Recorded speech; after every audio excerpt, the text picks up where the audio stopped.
Nós vamos abrir então as nossas Bíblias no livro do Êxodo, capítulo 20, e vamos prosseguir na nossa série de estudos a respeito dos 10 mandamentos. Nós começamos esta série na semana passada e tivemos um estudo introdutório. Eu vou reler Êxodo 20, versos de 1 a 17. E eu quero desafiá-lo a decorar os 10 mandamentos. Quem sabe no final desta série de estudos, eu chamo você aqui à frente para falar decor os 10 mandamentos, né? Quem aceita o desafio. Mas acompanhe com atenção, com alegria, com interesse, com fé, a leitura da palavra de Deus. Êxodo 20, de 1 a 17. Então falou Deus todas estas palavras: Eu sou o Senhor teu Deus, que te tirei da terra do Egito, da casa da servidão. Não terás outros deuses diante de mim. Não farás para ti imagem de escultura, nem semelhança alguma do que há em cima nos céus, nem embaixo na terra, nem nas águas debaixo da terra. Não as adorarás, nem lhes darás culto, porque eu sou o Senhor teu Deus, Deus zeloso, que visito a iniquidade dos pais nos filhos até a terceira e quarta geração daqueles que me aborrecem. E faço misericórdia até 1000 gerações daqueles que me amam e guardam os meus mandamentos. Não tomarás o nome do Senhor teu Deus em vão, porque o Senhor não terá por inocente o que tomar o seu nome em vão. Lembra-te do dia de sábado para o santificar. 6 dias trabalharás e farás toda a tua obra. Mas o 7º dia é o sábado do Senhor teu Deus. Não farás nenhum trabalho, nem tu, nem o teu filho, nem a tua filha, nem o teu servo, nem a tua serva, nem o teu animal, nem o forasteiro das tuas portas para dentro. Porque em 6 dias fez o Senhor os céus e a terra, o mar e tudo o que neles há, ao 7º dia, e ao 7º dia descansou. Por isso o Senhor abençoou o dia de sábado e o santificou. Honra teu pai e tua mãe, para que se prolonguem os teus dias na terra que o Senhor teu Deus te dá. Não matarás, não adulterarás, não furtarás, não dirás falso testemunho contra o teu próximo. Não cobiçarás a casa do teu próximo. Não cobiçarás a mulher do teu próximo, nem o seu servo, nem a sua serva, nem o seu boi, nem o seu jumento, nem coisa alguma que pertença ao teu próximo. Muito bem. Nós, na semana passada, tivemos uma aula introdutória dos 10 mandamentos. E naquela ocasião, eu lhes dei algumas razões pelas quais nós devemos estudar os 10 mandamentos. Eu disse que eu fiz isso porque nós somos um tanto quanto avessos, não é? A leis, a mandamentos. Nós temos uma tendência, acho que por causa do pecado, uma tendência para a autonomia. Nós detestamos que outros digam o que a gente pode, o que a gente não pode fazer, o que a gente deve, o que a gente não deve fazer. Então, a gente não gosta muito de mandamentos, de leis. Então, eu dei algumas razões pelas quais nós devemos gastar tempo e nos dedicar ao estudo dos 10 mandamentos. Eu disse que as razões são mais ou menos as seguintes. Os 10 mandamentos foram extremamente importantes para o povo de Israel. Eles eram o resumo da vontade de Deus para aquele povo como nação, aquele bando de escravos que Deus tirou lá do Egito e fez deles uma nação. Então funcionou como que a constituição da nação de Israel no passado. Eu disse que uma outra razão é que os 10 mandamentos foram importantes para Jesus. A gente, vez ou outra, ao ler os evangelhos, a gente vê Jesus lançando mão dos 10 mandamentos. Eu lembrei, inclusive, daquele episódio quando um jovem pergunta a Jesus o que ele tinha que fazer para entrar no reino de Deus. E Jesus, então, lança a mão dos 10 mandamentos para expor o coração daquele jovem, que era um coração cobiçoso. Então, Jesus usou os 10 mandamentos, foi importante para ele. Se foi importante para ele, deveria ser importante para nós também. Nós vimos que os apóstolos tiveram também em alta consideração os 10 mandamentos. Apóstolo Paulo, escrevendo aos Romanos, ele disse que o amor é o cumprimento da lei. Não matarás, não furtarás, não adulterarás, não dirás falsos testemunho. Isso são apenas diferentes maneiras de amar. Então, Paulo disse que o amor é o cumprimento da lei. Se os apóstolos tinham os 10 mandamentos em alta conta, nós deveríamos nos interessar, nós deveríamos nos importar com esse conjunto de leis que o nosso Deus nos deixou. E eu disse também que a nossa tradição, a tradição cristã em geral, sempre fez uso dos 10 mandamentos, sobretudo com propósito catequético, ou seja, com propósito de instruir as futuras gerações, os neófitos, na fé cristã. Sempre usaram desde o princípio a oração dominical, o credo apostólico, os 10 mandamentos como instrumentos de instrução das futuras gerações e dos neófitos. Tristemente, a igreja tem esquecido isso, não é?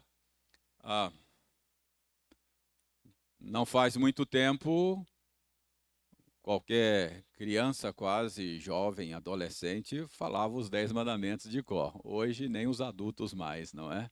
Então, a gente precisa redescobrir esse conjunto de normas, de leis que Deus nos deixou.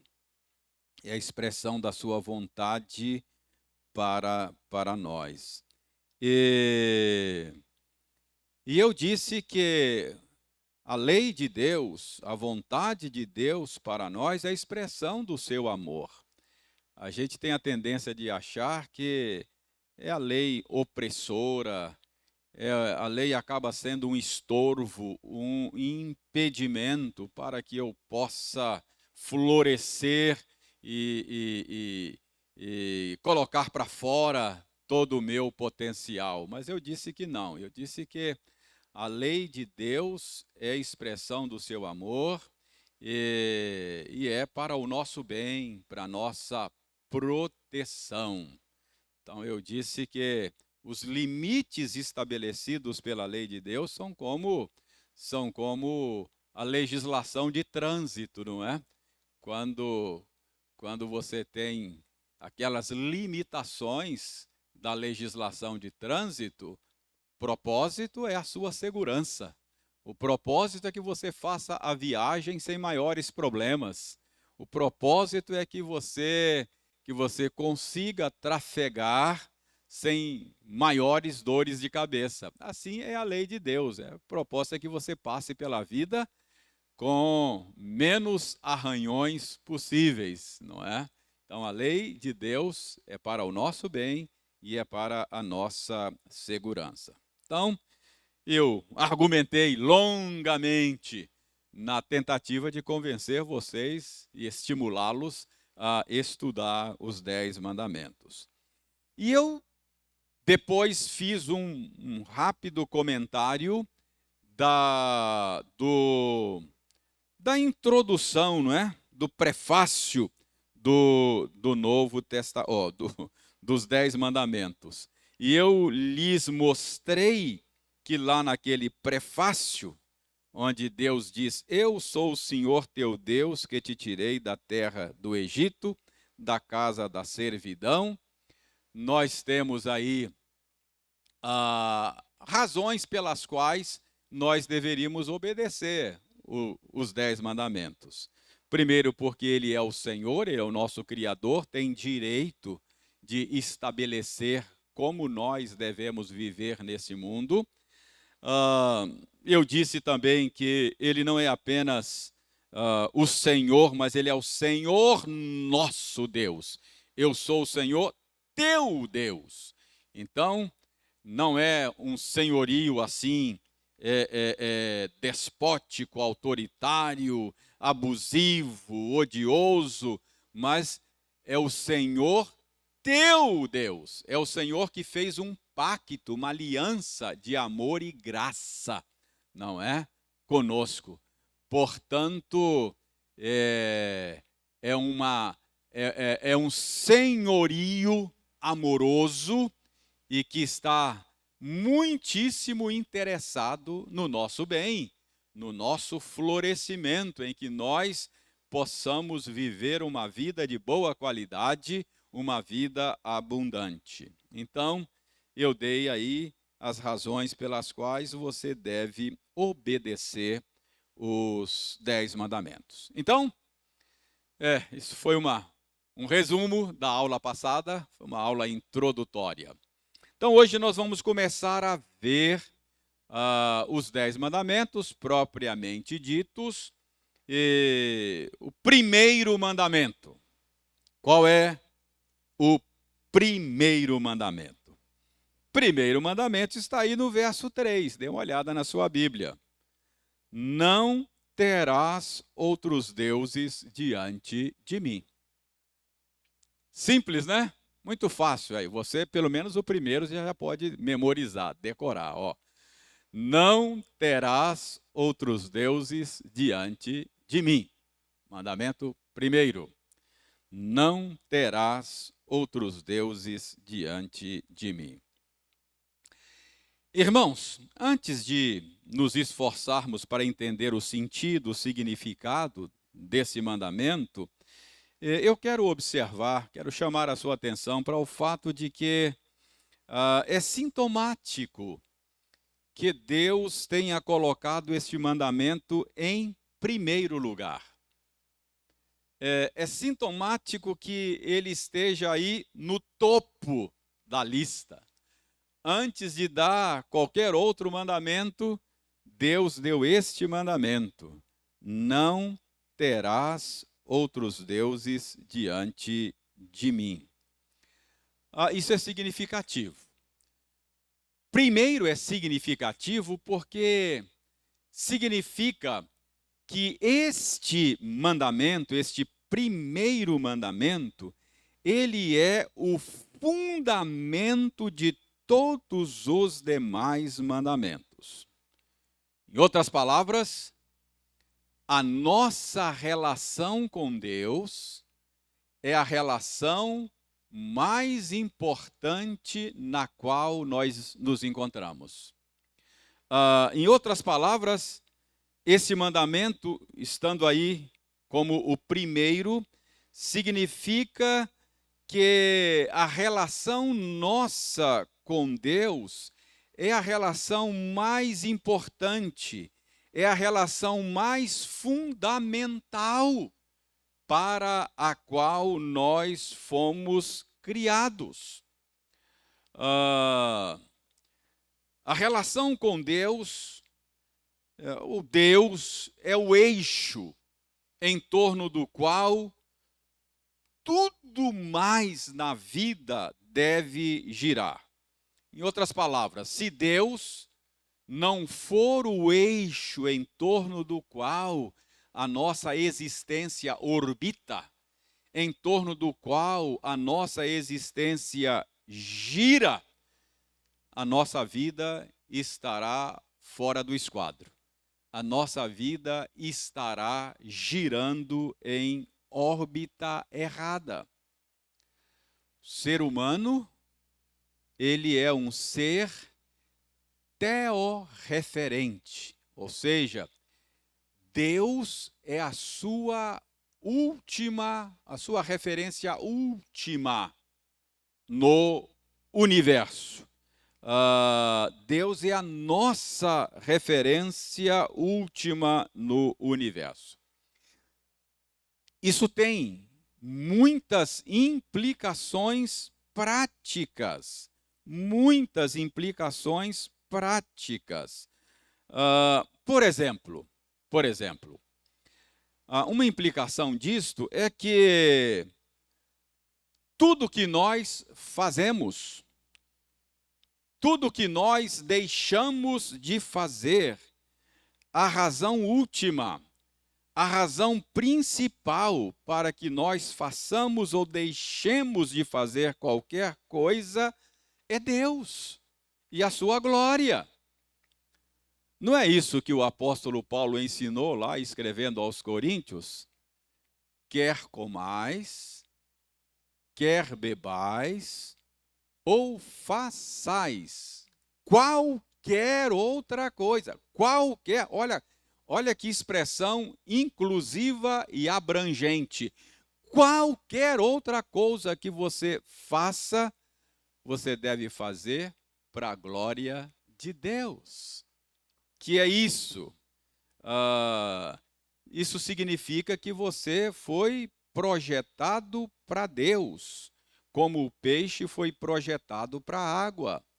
E que o propósito principal da sua existência é refletir a imagem de Deus no mundo. Você é imagem de Deus. Ele é original e você é a cópia. Você foi projetado, você foi desenhado, você foi colocado neste mundo para refletir a beleza de Deus como um espelho. Você é um refletor da glória de Deus. Esse é o propósito para o qual nós fomos criados. Não apenas nós. Todas as coisas, absolutamente todas as coisas existem por causa de Deus e da sua glória. Dele, por meio dele e para ele são todas as coisas. Por que é que Deus criou todas as coisas? Para a sua glória. Os céus proclamam a glória de Deus. O firmamento anuncia as obras das suas mãos. Então, absolutamente tudo existe para refletir a beleza de Deus no mundo. É claro que o ser humano é aquela criatura que faz isso com uma nitidez, ou foi projetado para fazer isso com uma nitidez, com uma beleza muito mais exuberante do que as outras criaturas. Porque o ser humano é o único que foi criado à imagem e semelhança de Deus. Portanto, a criatura que foi projetada para melhor refletir quem Deus é o ser humano. Então, João Calvino usou uma metáfora, uma figura para falar disso. Ele disse que o universo, o mundo, é um teatro da glória de Deus. Ao criar o universo, Deus montou um cenário para refletir a glória dele.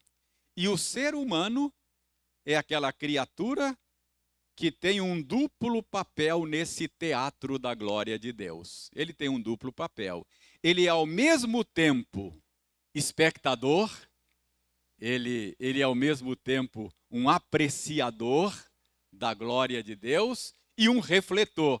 Então, usando a metáfora do teatro, nós somos ao mesmo tempo plateia, nesse teatro da glória de Deus, como fazemos parte da companhia teatral. Nós somos atores e atrizes.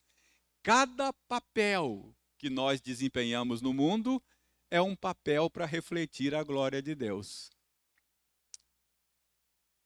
Pense comigo. Pense comigo. Por exemplo, pense nos seus papéis da família. Por que Deus inventou paternidade? Porque Ele é pai. Então, você no papel de pai está representando quem? O Pai Celestial. Você é um refletor da glória dele nesse papel. Você não vai poder ser um bom pai se você não olhar para Deus. Você tem que olhar para Ele para ser um bom pai. Deus é marido, não é? Então, quando você recebeu de Deus o papel no casamento de marido, você recebeu um papel, um script para representar Deus. Você não vai poder ser um bom marido se você não olhar para Deus.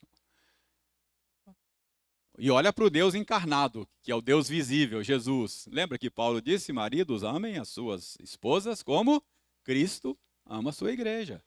Quer aprender a amar a sua esposa? Olha para Jesus. Olha como é que ele ama a igreja.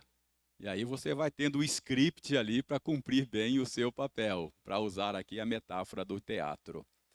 Deus é filho, não é? Caleb, quem é Caleb aí? Está de máscara. O Caleb está lá. Samuel.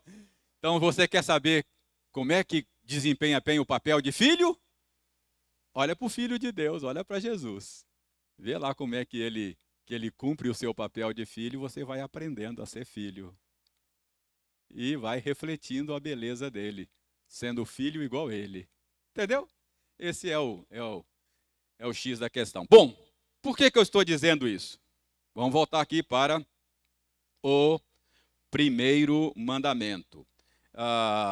Quando Deus começa o seu conjunto de leis e de normas, chamando a nossa atenção para o modo correto de nos relacionarmos com Ele, isso significa que o nosso relacionamento com Ele é o relacionamento mais importante da nossa vida, do qual tudo mais depende. Eu costumo ilustrar isso dizendo que o nosso relacionamento com Deus é como abotoar o primeiro botão de uma camisa ou de uma blusa assim de botões aberta na frente. Você já foi abotoar uma camisa assim, uma blusa, e de repente chegou lá embaixo, está sobrando casa e faltando botão? Não acontece às vezes? O que aconteceu? É que o primeiro botão foi abotoado errado. E uma vez que você abotoou o primeiro botão errado, os outros todos ficam fora de lugar. Então, o relacionamento com Deus é o mais importante.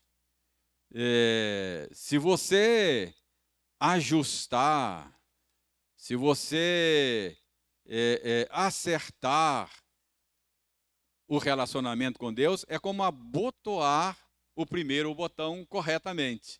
A tendência é que os demais botões se encaixem no lugar certo. Então, quando você tem o seu relacionamento com Deus alinhado, a tendência são as outras coisas se acertarem. Não é?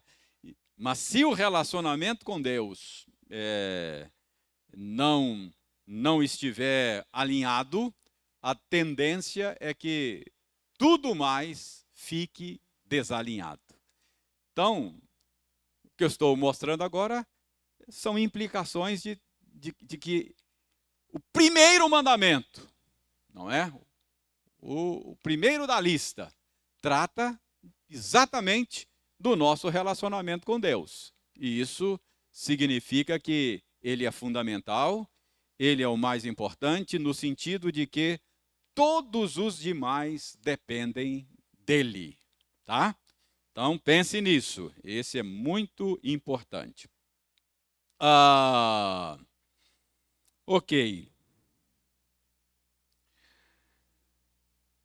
Em segundo lugar, depois de mostrar que a posição desse mandamento é significativa, eu quero mostrar para você que esse mandamento nos ensina que o relacionamento com Deus, além de ser fundamental, nós vimos que ele é fundamental, além disso, ele é um relacionamento marcado pela exclusividade. Muito importante. Você entender a natureza do seu relacionamento com Deus. Preste atenção. Não terás outros deuses diante de mim. Não é? Então, esta é uma exigência de um relacionamento exclusivo. Deus aqui está requerendo exclusividade. Não terás outros deuses diante de mim. Isso é exigência de exclusividade, não é? A gente não estranha muito isso, não é? Na nossa cultura e no nosso tempo, mas no mundo antigo, esta exigência de exclusividade era algo assim novo, diferente. Essa exigência de exclusividade era algo até controverso, porque normalmente os povos antigos, eles tinham uma quantidade enorme de deuses e não viam nenhum problema de você ter um relacionamento com muitos deuses, não é? Então, havia no panteão um número imenso de deuses, cada um destes deuses e deusas responsáveis por certas áreas da existência. Tinha lá o Deus responsável pela agricultura, para fazer a terra produzir. Tinha lá o Deus responsável pela guerra. Então, dependendo da necessidade, as pessoas buscavam o Deus que poderia ajudá-las em determinadas áreas da vida e em determinadas necessidades peculiares. Então, isso era perfeitamente natural para as pessoas que viviam no mundo antigo, servir vários deuses. Então, esse mandamento aqui é algo inusitado para aquela época, algo inusitado. Deus aqui está exigindo exclusividade. Então, nós podemos dizer que esse mandamento era o diferencial do povo de Israel. Era o que fazia desse povo um povo distinto, diferente dos demais povos. Porque os demais povos não tinham nenhuma dificuldade com o politeísmo. Então, o monoteísmo, um único Deus, era uma marca peculiar, uma característica, o diferencial de Israel de todas as demais nações. Então, o que Deus está exigindo aqui? Um relacionamento exclusivo, exclusividade. Mas você precisa ser cuidadoso para entender esse mandamento. Porque quando Deus diz, não terás outros deuses diante de mim, será que Deus está admitindo a existência de outros deuses? À primeira vista parece, né? Parece que Deus está admitindo. Olha, se ele está dizendo que eu não posso ter outros deuses, porque outros deuses existem, não é? Mas quando você lê a sua Bíblia, quando você examina a Escritura, você vai perceber que não pode interpretar desse modo o mandamento. Ao dizer, não terás outros deuses diante de mim, o Senhor não está admitindo a existência de outros deuses. De fato, não é isto que esse mandamento está dizendo. De fato, o que a Bíblia revela é que outros deuses simplesmente não existem. Não existem. Todo o ensino da Escritura é nessa direção. Todo o ensino da Escritura é que os outros deuses, eles são frutos da imaginação humana, mas eles não têm existência própria, ontológica. Eles não são, não é? O Deus de Israel é aquele que é. Como é que Deus se identificou para Moisés? Eu sou, não é? Vá dizer que o eu sou, eu sou nesse sentido, eu tenho existência própria, ontológica, ele é autoexistente. Abra sua Bíblia em Jeremias, deixe-me mostrar para você algumas passagens que comprovam isso que eu estou dizendo, que a Bíblia não admite a existência de outros deuses. Dê uma olhada em Jeremias capítulo 10. Olha Jeremias capítulo 10, como é que o profeta fala da inexistência, da nulidade de falsos deuses. A partir do verso 1, olha. Ouvi a palavra que o Senhor vos fala a vós outros, ó casa de Israel. Assim diz o Senhor, não aprendais o caminho dos gentios, nem vos espanteis com os sinais dos céus, porque com eles os gentios se atemorizam. Porque os costumes dos povos são vaidade, pois cortam do bosque um madeiro, obra das mãos do artífice, com machado, com prata e ouro o enfeitam, com pregos e martelos o fixam, para que não oscilem. Os ídolos são como um espantalho em pepinal, e não podem falar. Necessitam de quem os leve, porquanto não podem andar. Não tenhais receio deles, pois não podem fazer mal, e não está neles o fazer bem. Ninguém há semelhante a ti, ó Senhor. Tu és grande, e grande é o poder do teu nome. Olha só, Deus, por meio do profeta, dizendo, olha, vocês são distintos dos demais povos. Não copiem essa coisa de querer ter um relacionamento com a divindade que não seja exclusiva. Até porque os outros deuses não existem. São forjados pela imaginação e pelas mãos dos homens. Eles são como espantalhos no pepinal. O que é um espantalho? É um boneco que você coloca lá na plantação para espantar o passarinho, né? O passarinho olha e pensa que é gente.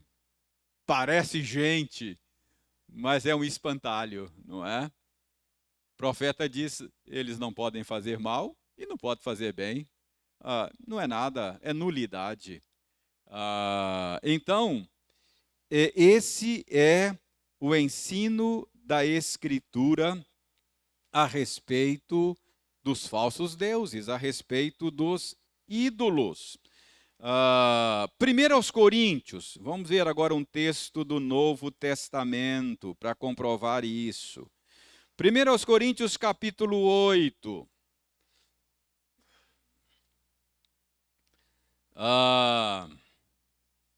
Veja bem como é que Paulo diz aqui, capítulo 8 de 1 aos Coríntios, a partir do verso 1. No que se refere às coisas sacrificadas a ídolos, reconhecemos que todos somos senhores do saber. O saber ensoberbece, mas o amor edifica. Se alguém julga saber alguma coisa, com efeito, não aprendeu ainda como convém saber.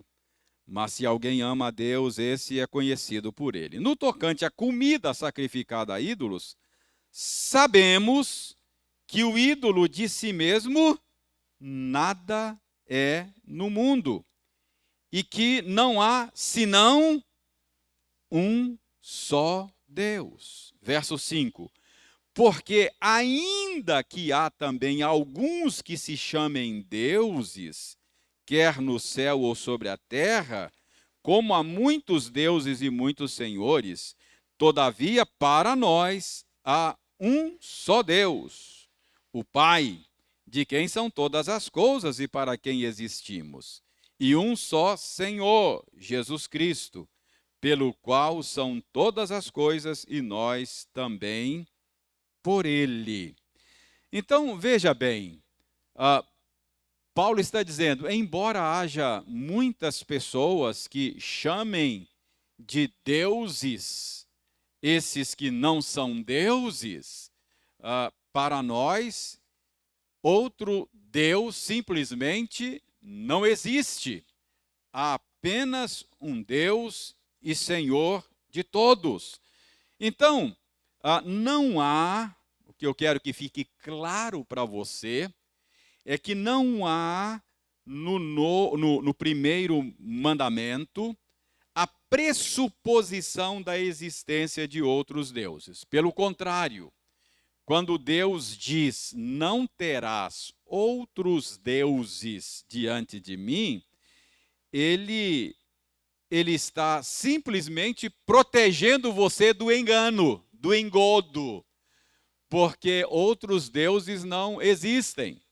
E se você achar que existe outro, você está sendo enganado, você está sendo iludido por algo que não é real e que não é verdadeiro. Então, o propósito é exatamente proteger você do engano. Os deuses deste mundo são apenas chamados de deuses, mas não são deuses. Eles não existem. Só o Deus de Israel é o Eu Sou. Há somente um ser supremo no universo e ele exige exclusividade.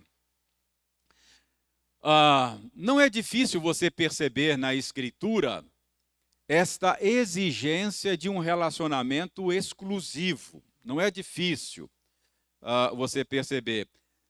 Você se lembra de Elias lá no Monte Carmelo? Lembra lá? Elias no Monte Carmelo, no seu embate com os profetas de Baal. Lembram? Lá, depois você veja lá primeiro livro dos Reis, capítulo 18, não é? Mas o que Elias diz lá? Elias, lá no Monte Carmelo, ele diz, se o Senhor é Deus, servi-o. Se Baal é Deus, servi-o. Ou seja, o relacionamento com Deus não é Deus e um outro qualquer. Não é Deus e Baal. Não é Deus e Moloque. Não é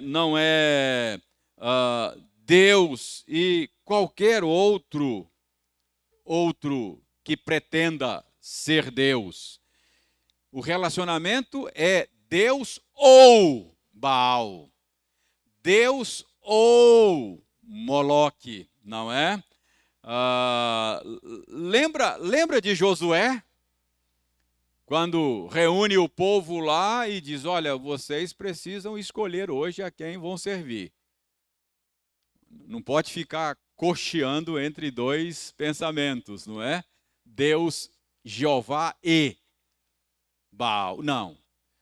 Precisam deitar fora os falsos deuses e Deus exige exclusividade. E Josué diz, eu e minha casa já fizemos a nossa escolha. Eu e minha casa serviremos ao Senhor. Vocês precisam decidir aí a quem vocês vão servir. Exclusividade. Jesus, mais tarde, falou claramente que é impossível servir a dois senhores. Não tem jeito. Não rola. Não é? Então, o primeiro mandamento, quando Deus diz, não terás outros deuses diante de mim, primeiro, isso não significa a possibilidade de existir outro, não existe outros deuses. E, segundo, isso significa que Deus requer um tipo de relacionamento exclusivo. Exclusivo.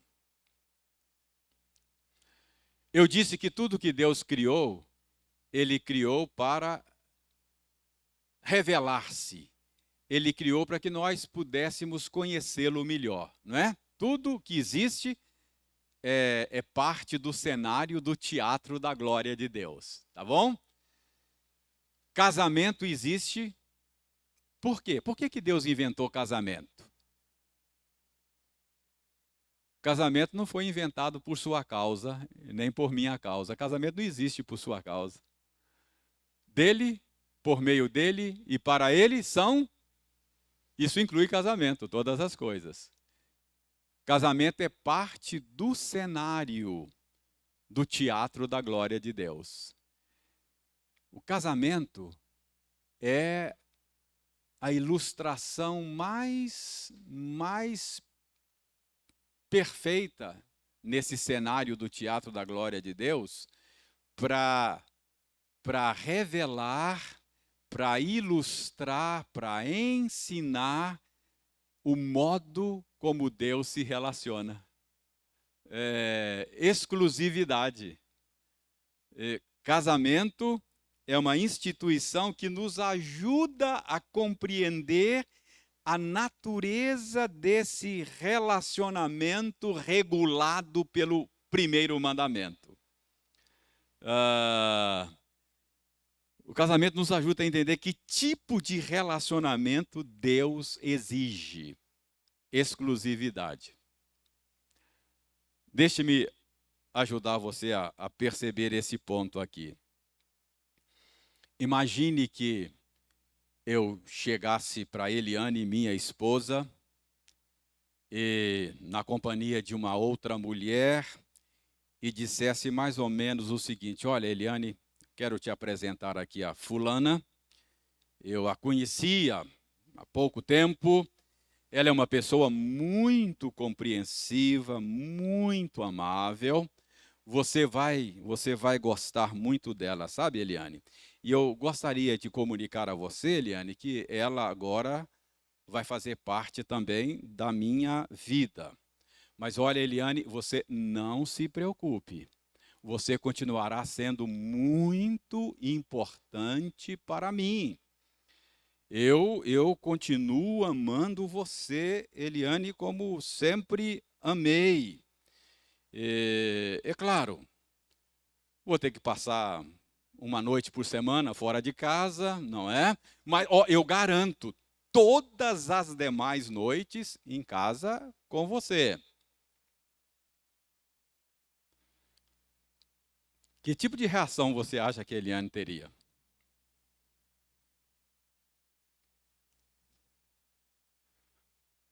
Certamente ela deixaria claro para mim o tipo de relacionamento que existe entre eu e ela.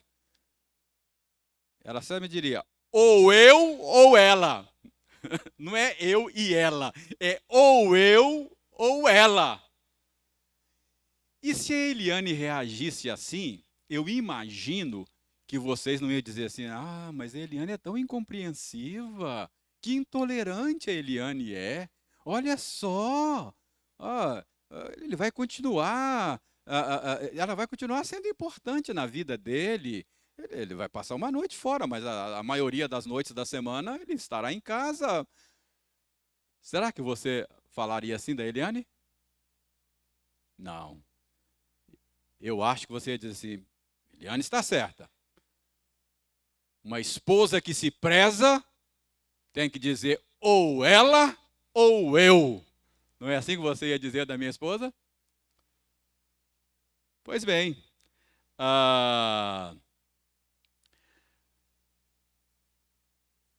casamento nos ajuda a compreender esse tipo de relacionamento aqui. Deus não admite concorrentes. A nossa relação com Deus é ou ele ou eu, ou Baal ou eu. Não terás outros deuses diante de mim. Entendeu? A natureza, o tipo de relacionamento que Deus requer de nós no primeiro mandamento. Então, primeiro mandamento exige relacionamento de exclusividade.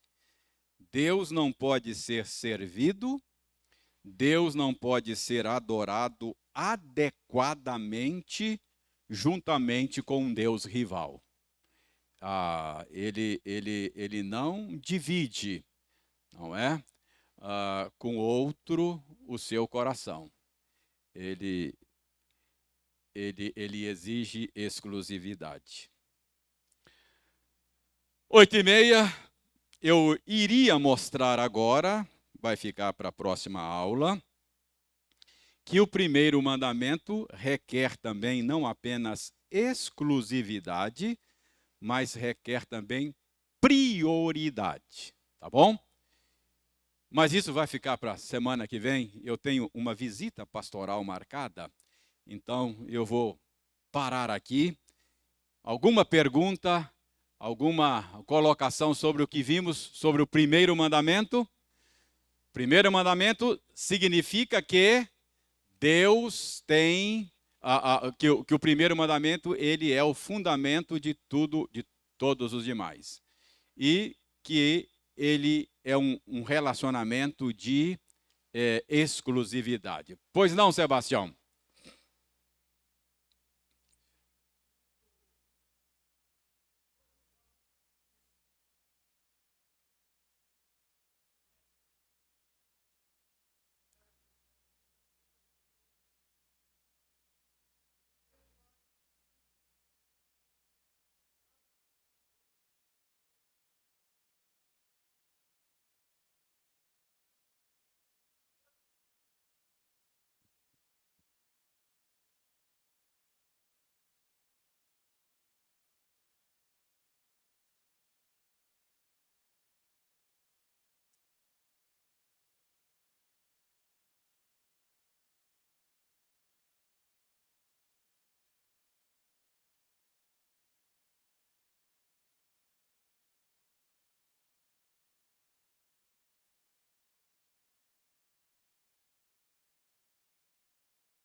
Agora veja bem, é bem verdade que não é comum entre nós, os protestantes, esse tipo mais grosseiro de idolatria, de outros deuses.